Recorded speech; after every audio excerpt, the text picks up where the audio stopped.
ఆదిలాబాద్ జిల్లా ఇంద్రవెల్లి తుమ్మగూడెం ఆదివాసీలు అందరికీ ఆదర్శంగా నిలుస్తున్నారు. గ్రామంలో మద్యపానం, బీడీలు ముట్టద్దని తీర్మానం చేశారు. పవిత్రమైన పుష్య అమావాస్య సందర్భంగా చెప్పులు కూడా వేసుకోవద్దని నిబంధన పెట్టుకున్నారు. చెప్పులు వేసుకొని వస్తే 5,000 జరిమానా విధిస్తామంటున్నారు. గూడెం పొలిమేర దగ్గర ఫ్లెక్సీ ఏర్పాటు చేశారు. దేవతలను కొలిచే పవిత్ర మాసంగా పుష్య అమావాస్యను భావిస్తారు ఆదివాసీలు.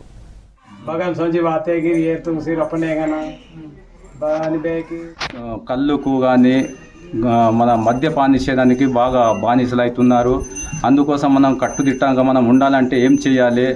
లేదు, మనం అందరం కలిసి పూసమాస మనము నెలవంక కనిపిస్తే ఒక 2 రోజుల తర్వాత మనము అందరం కలిసి మనం కూర్చొని ఈ రోజు నుంచి మనము మద్యపాన నిషేధము దూరము, గాంజా కానీ బీడీలు కానీ గుట్కలు కానీ దూరం ఉండాలి.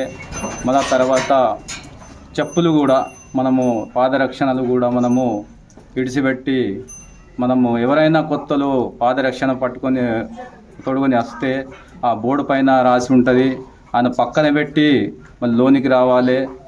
మా పటేల్లో ఇంటిని ఆయన అడిగి మరి ఏమైనా పని వస్తే పటేల్ని అడిగి ఆయన పని చేసుకొని పోవాలి. కానీ వేరేళ్ళు వచ్చినా కూడా బోర్డులో 5,000 జురుమని అని ఉంది. దానికి మీరు సహకరించాలి బయట